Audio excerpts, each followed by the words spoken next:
नमस्ते, hello everyone, कैसे हैं आप सब लोग। Welcome to my YouTube channel Sakshi's way. हम बात कर रहे हैं 9 दिनों तक चलने वाले हिंदू त्यौहार नवरात्रि की। नवरात्रि देवी दुर्गा और उनके 9 रूपों का उत्सव।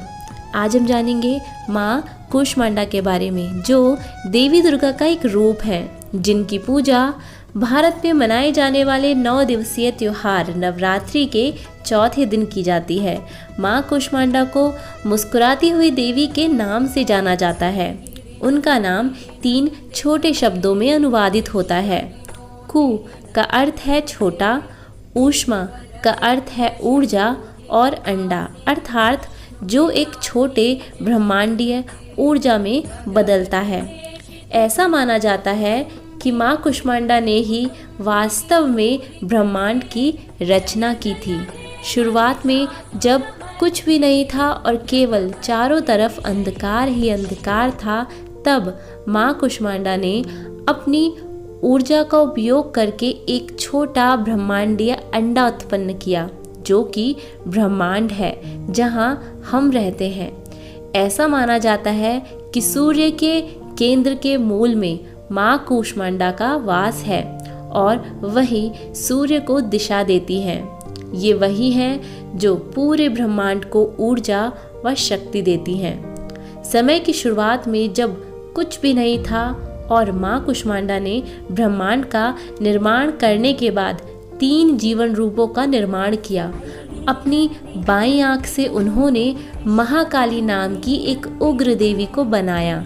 अपनी तीसरी आंख से अपने माथे से उन्होंने माँ महालक्ष्मी को बनाया और उन्होंने अपनी दाईं आंख से मुस्कुराती हुई और दयालु महासरस्वती को बनाया। फिर उन्होंने इन तीनों जीवन रूपों पर नज़र डालना शुरू किया। ये 3 जीवन रूप हैं महालक्ष्मी, महाकाली, महासरस्वती, पृथ्वी के पहले 3 जीवन रूप। जब उन्होंने एक नज़र महाकाली पर डाली तो महाकाली से एक नर और एक नारी उत्पन्न हुए।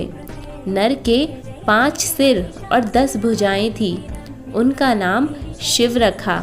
नारी का 1 सिर और 4 भुजाएं थी, उनका नाम सरस्वती रखा।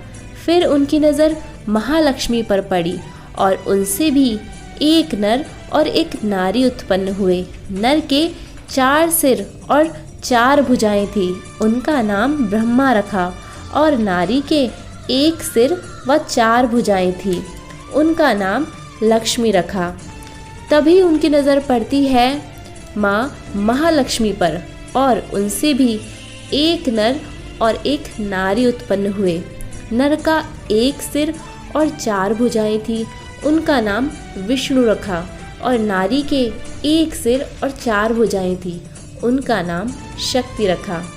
फिर उन्होंने शिव को शक्ति के साथ, ब्रह्मा को सरस्वती के साथ और विष्णु को लक्ष्मी के साथ उनकी पत्नियों के रूप में प्रस्तुत किया। माना जाता है कि इन तीनों ने ही शेष ब्रह्मांड का निर्माण किया और फिर माँ कूष्मांडा ने तीनों को वापस अपने में समाहित कर लिया, महाकाली, महालक्ष्मी, महासरस्वती। और फिर यह माना जाता है कि वह ऊर्जा के गोले के रूप में शक्ति के साथ एक हो गई। तब से माना जाता है माँ कूष्मांडा ही वास्तव में संपूर्ण ब्रह्मांड को ऊर्जा व शक्ति प्रदान करती हैं। नवरात्रि के चौथे दिन हम माँ कूष्मांडा से प्रार्थना करते हैं कि वह अपने भक्तों के जीवन की बाधाओं को दूर करें। माँ कूष्मांडा की 8 भुजाएं हैं। इन 8 भुजाओं में वो कमंडल, धनुष, बाण, अमृत कलश, कमल, माला, चक्र, सिद्धि धारण करती हैं। तभी तो उन्हें अष्टभुजा देवी के नाम से जाना जाता है। वह शेर की सवारी करती हैं। उनके भक्त उनकी तरह निडर होते हैं। माँ कूष्मांडा मुस्कुराती हुई देवी हैं जो ज्ञान, चमक व शांति प्रदान करती हैं। तो ये थी माँ कूष्मांडा की कथा। आप लोग मुझे कमेंट करके ज़रूर बताइएगा आपको ये कथा कैसी लगी। वीडियो पसंद आए लाइक शेयर करना मत भूलिएगा। और यह हमारी नवरात्रि की सीरीज़ चल रही है। इससे पहले मैं 3 कथाएं कवर कर चुकी हूँ, लिंक मैं डिस्क्रिप्शन में दे दूँगी। और आप लोग चैनल को सब्सक्राइब करना मत भूलिएगा। मिलते हैं अगली कथा में। धन्यवाद।